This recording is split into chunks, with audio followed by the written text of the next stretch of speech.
You suddenly open your eyes. Beneath it is a map of Europe from the 1860s, but it looks real. The borders are faintly drawn, and Prussia is empty. Men in bell-bottom trousers stare at you through monocles. Who the hell is this? They ask. Just as you're about to choke, someone approaches. Otto von Bismarck, his hat a bit too big, his brows furrowed, but his eyes mischievous. I have coffee, but I don't have Germany. Can you help me? He asks. You think, I guess, we're starting. You're walking through the streets of Berlin. There are no cars, but gossip abounds. Bismarck hands you a map of Europe. Look here, he says. France is on a trip. Austria is showing no signs of bothering. Italy is in limbo. Shall we stir up some trouble on this continent? But will a Germany emerge from this chaos? Bismarck, we will too, don't worry. At that moment, someone shouts from the next street. Socialists are holding a rally. Bismarck smiles. Our soup is starting to boil. You're ushered into a palace room. Inside, a table of seemingly dull men. The Prussian cabinet. Only one stirs. The Minister of the Interior is dozing. Bismarck steps up to the podium. As of today, my assistant advisor is here. He's a time saver. Someone applauds instead of you, probably by mistake. You stand up. Let's see if we've trolled Austria first. The atmosphere in the room shifts. Everyone turns to look at you. Bismarck smiles slightly. Yes, that will do. You're sitting in a smoky tavern in Berlin, pretending to enjoy a plate of overly salty sardines. Bismarck slides into the booth like a man with mischief in his pocket. Austrian Emperor Franz Joseph thinks he owns the German Confederation, he says, stabbing a sardine with his knife. You sip your vinegar-heavy beer. Do we poke the bear? No, Bismarck replies. We dress like bears and start dancing at his front door. He hands you a sealed letter. Deliver this to Italy. It's a friendship offer.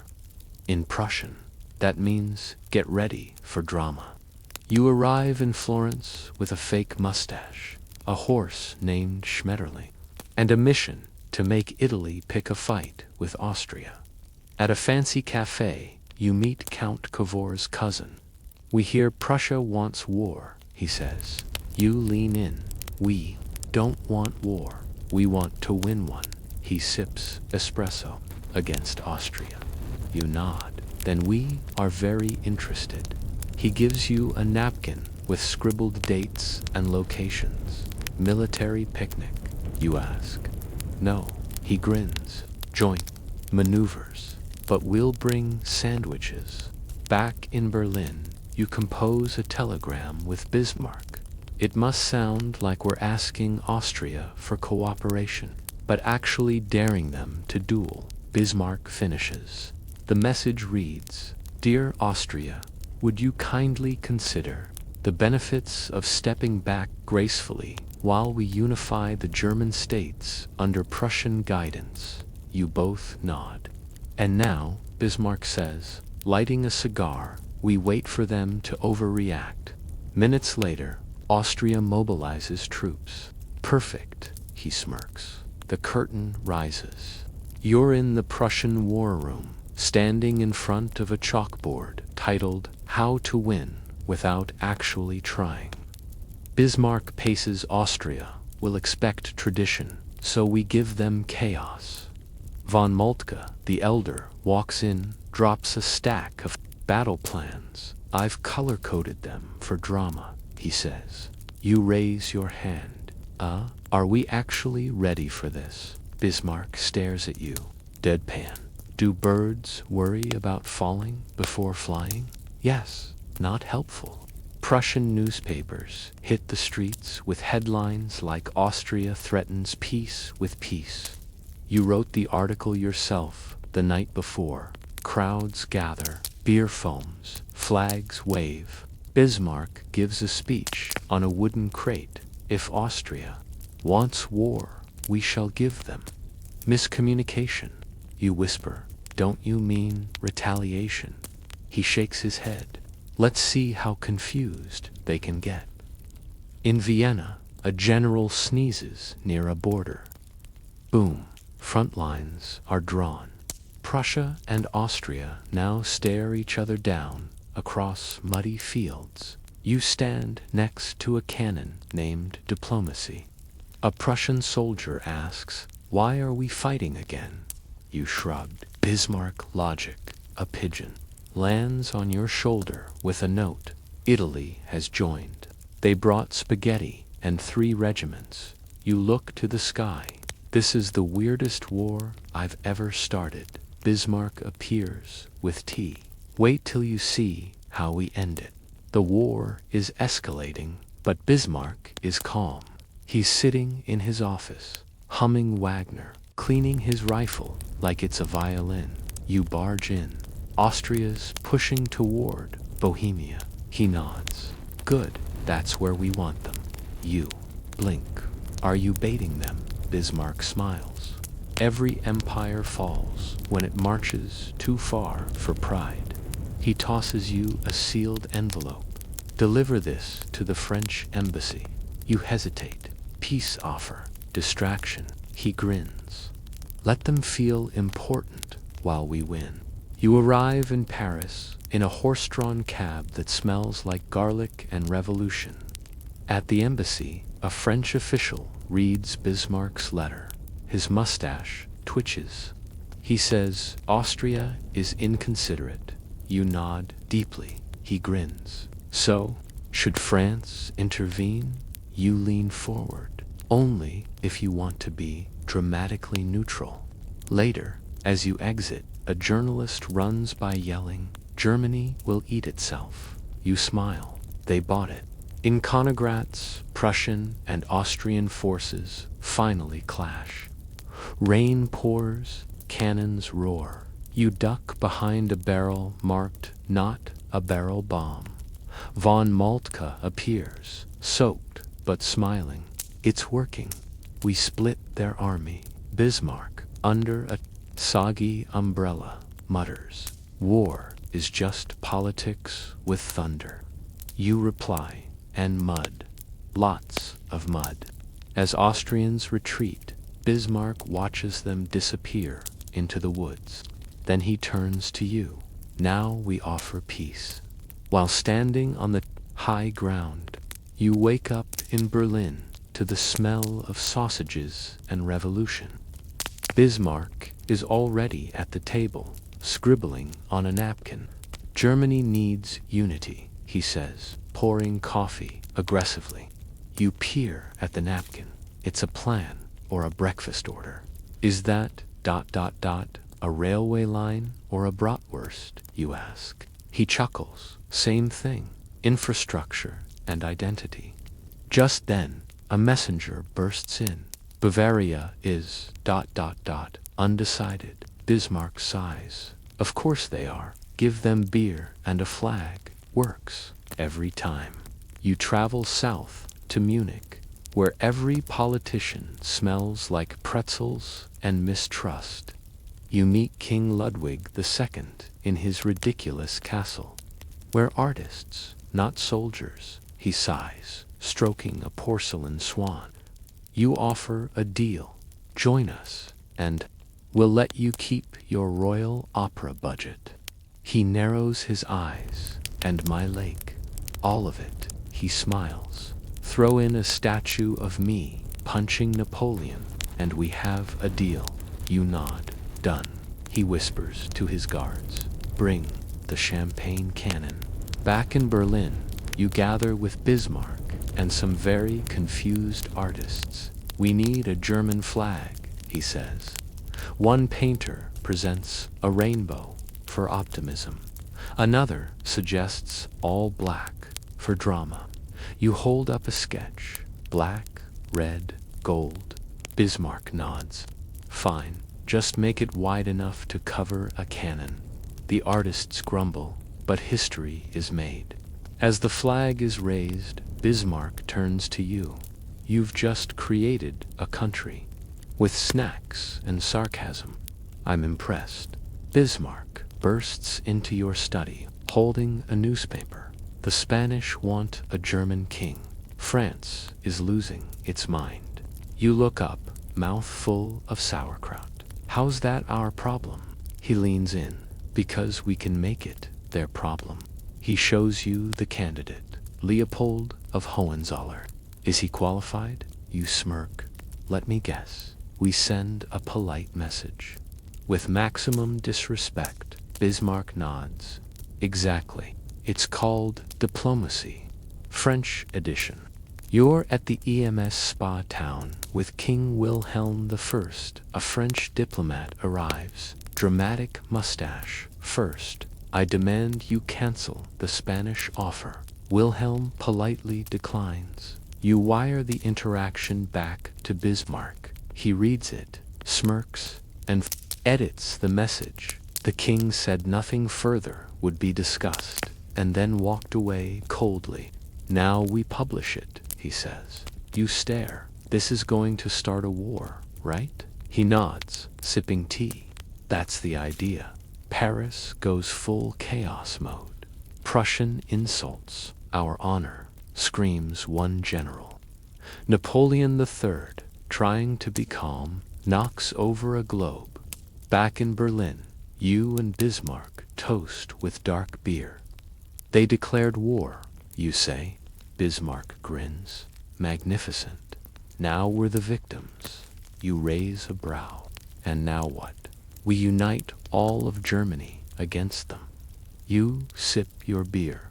We really are the villains in this play. Bismarck raises a brow. History will forgive us, or forget us. Either works. You're riding in a Prussian train toward the front, sipping lukewarm tea. Bismarck lounges beside you, reading Art of War like it's a magazine. France thinks this war will be over in a week, he says. You raise an eyebrow. Will it? He shrugs. Sure, just not the way they think. Outside, troops march in perfect lines. One waves at you. You wave back awkwardly, spilling tea. Bismarck smirks. Careful. You're becoming a symbol of national morale. We can't have that. At the French camp, Emperor Napoleon III is holding court in a gilded tent. He's showing off a new uniform with so many medals it jingles when he moves. We shall crush the Prussians by lunch, he proclaims. A general whispers, their cannons outrange ours by 3 kilometers. Napoleon scoffs, but do they look this good? Moments later, a Prussian shell lands in the soup pot. Napoleon sighs. Cancel lunch. The Battle of Sedan kicks off. French lines falter fast. You stand beside Bismarck on a hill, both in raincoats. He calmly munches a pickle as French cavalry charge into confusion. Napoleon's encircled you note. Yes, Bismarck nods. Do you want to draft his surrender letter? You blink. You already wrote one, didn't you? He hands you a sealed envelope. Just change the name. We reuse these. You're standing in the Hall of Mirrors, but instead of tourists, it's full of German princes wearing 19th century formal wear and maximum awkwardness. Why are we declaring a German empire in France, you ask? Bismarck straightens his collar. Because irony is the strongest political tool. King Wilhelm looks uncomfortable in his new Kaiser outfit. I feel like I'm cosplaying, he mutters. You lean over and whisper, you're about to be emperor. Smile like it's your birthday. He nods grimly. Fine, but I want cake. You look around and realize half of them are still unsure what just happened. Bismarck raises a glass. to the empire we made with sarcasm. You clink glasses with a Bavarian who still insists this was all his idea. Outside, the French are banging on the palace gates. Inside, the champagne keeps flowing.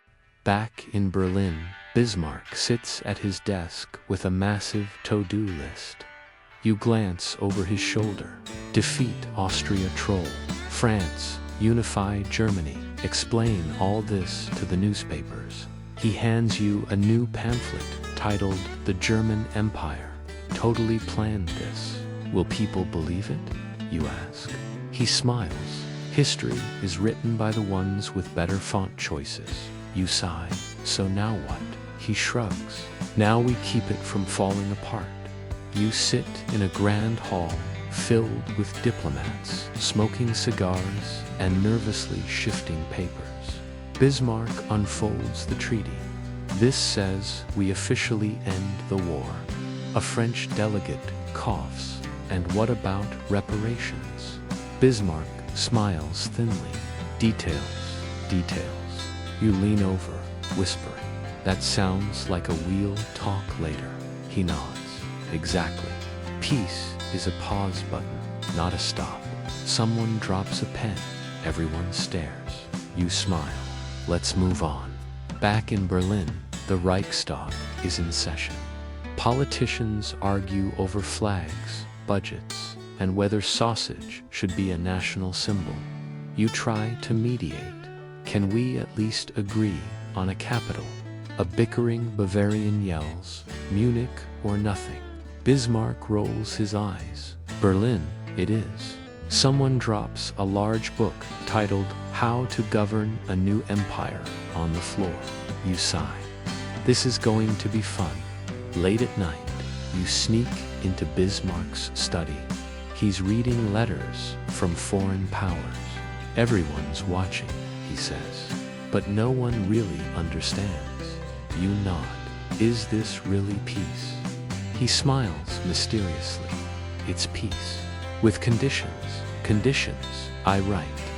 You realize diplomacy is just a game of shadows. Bismarck looks up, ready for the next move. You grin. Berlin's streets are buzzing with workers waving banners, demanding right-hand sausages. You stand beside Bismarck, who's munching on a bratwurst. They want change, he mutters, but they also want snacks. A young socialist shouts, we want better pay and more sausage breaks. You whisper to Bismarck, is this going to get messy? He smiles darkly. Oh, the sausage is just the start. Asterisk, inside the Reichstag. Politicians argue about socialism like it's a new sausage recipe. One insists, more workers' rights. Another retorts, more order. You attempt diplomacy. Can we just all agree on the worst? Bismarck snorts, the worst, indeed. Someone accidentally drops a sausage on the floor. Perfect metaphor, Bismarck quips. Asterisk, later. Bismarck reveals a hidden agenda. We'll introduce social reforms to divide them. You raise an eyebrow. Divide the socialists. Exactly. Give some to keep the rest busy. He lights a cigar and watch the sausage sizzle. You laugh. A political barbecue. He nods. Delicious and effective. Asterisk, Berlin's churches are full, but the government's offices are buzzing with secret memos. Bismarck strolls through a crowded cathedral. You whisper, are we starting a culture war? He grins, more like a culture skirmish. Suddenly, a priest accidentally knocks over a stack of government papers. Oops, he says, eyes wide. You and Bismarck exchange knowing looks. Perfect timing. In the Reichstag, politicians debate heatedly whether to control the church's influence. One yells, no more sermons in schools. Another counters, religion is the people's backbone. You try calming the storm, maybe a truce. Bismarck snorts. In politics, that's adorable. The chamber erupts into laughter and chaos.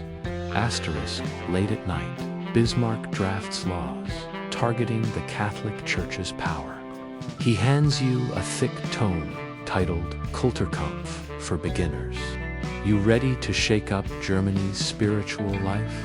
You nod, eyebrows raised. Bismarck smirks. It's war, but with sermons and statues. You laugh, and fewer cannons. He lights a cigar, but the impact will be just as loud. Asterisk, Berlin's skyline changes rapidly. Smokestacks erupt like volcanoes, belching dark clouds. You walk beside Bismarck through the soot-covered streets. Progress smells like coal and ambition, he remarks, flicking ashes from his cigar. You cough, and it's choking the city. He shrugs. Growth isn't always pretty. A factory whistle blows. Workers flood out, faces smudged but hopeful. You nod. This is the future, messy as it is. Asterisk, you join engineers planning new rail lines across Germany. Bismarck points at a map, tracing routes like a general plotting battle strategies. Faster connections mean faster control, he explains. One engineer jokes, and faster delivery of bratwurst. You grin, especially that. Suddenly, a boiler explodes in the distance. Bismarck raises an eyebrow. Progress always has a bang. Asterisk, factories bring wealth, but also unrest. You talk to a group of workers debating unionizing. One says, better wages, or we strike. Another counters, but jobs are scarce. Bismarck listens quietly. Time to roll out some social policies, he says. You nod. More sausages. He laughs. More like insurance and pensions. Political appetizers. Bismarck unfurls a giant world map, pointing at Africa and the Pacific. Europe is busy carving up the globe, he says. You squint, and we're just watching. He smirks. Not for long. Time for Germany to grab some beach property, you joke. Do they have bratwurst stands there? He laughs. Maybe. But first, we need flags and forts. A globe spins wildly on the table, signaling ambitions. Asterisk, in Berlin, diplomats debate over scraps of African coastline. You overhear a conversation. Who gets this swampy land? Bismarck smiles slyly. Whoever shows up first, with a flag and a cannon. A messenger runs in. British and French fleets spotted. You groan. Great. The real game begins. Bismarck shrugs. It's colonial politics, messy, loud, and full of tea. Asterisk, on a tropical beach, holding a flagpole with Bismarck. The sun beats down mercilessly. Feels like we're on vacation, you say. Bismarck replies. Empire building is just extended sightseeing. You struggle with the flag, which stubbornly flaps in the wrong direction. Local villagers watch, amused. You grin. First overseas conquest, one with patience and awkwardness. Bismarck chuckles, and a bit of gunpowder. Asterisk, Bismarck stands on a metaphorical tightrope stretched between two giant statues labeled Russia and France. You watch nervously below. Careful, you warn. One misstep. He waves a hand. That's politics. Keep your balance, but look like you're dancing. He pulls out a list titled Allies to keep, enemies to watch. You peek. It's mostly keep calm and don't make France angry. Bismarck grins. Exactly. Now let's juggle. Asterisk, you're in a dimly lit room with Bismarck and a Russian diplomat. The two share a tense but polite handshake. Bismarck explains. This treaty keeps us friends, at least for now. You whisper, for how long? He shrugs, long enough to keep everyone guessing. The Russian diplomat sips tea cautiously. Outside, spies lurk in shadows, watching every move. Asterisk back in Berlin. Bismarck hosts a dinner with diplomats from Austria, Italy, and Russia. You watch as he expertly spins plates, labeled with each country's flag on sticks. Suddenly, the Italian plate wobbles. Bismarck steadies it with a wink. Politics, he says, is a circus, and I'm the ringmaster. You smile. And what about the French? He raises a glass. Let them watch the show from the sidelines. Asterisk Berlin glows under a pale moon. You and Bismarck walk the silent streets. War's over, for now, he says, eyes on the horizon. You ask, think it'll last? He shrugs. History loves chaos. It's just taking a breath. A distant church bell tolls. You both stop. Listen. The calm, Bismarck whispers, is the loudest sound before the storm. In his study, Bismarck reviews maps and letters by candlelight. You've done well, he says, nodding to you. But this piece is fragile. You lean in. What's next? He smiles grimly. Watch, wait, and prepare.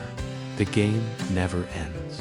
Outside, the wind howls softly, stirring papers on the desk. You realize history's next move is always around the corner. Asterisk, you stand at the train station, bags packed.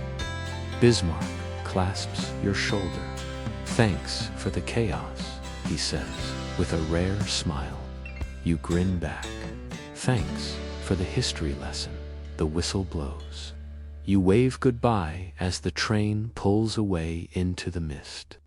Behind you, the German Empire stands tall, new, powerful, but restless. Until next time, you whisper.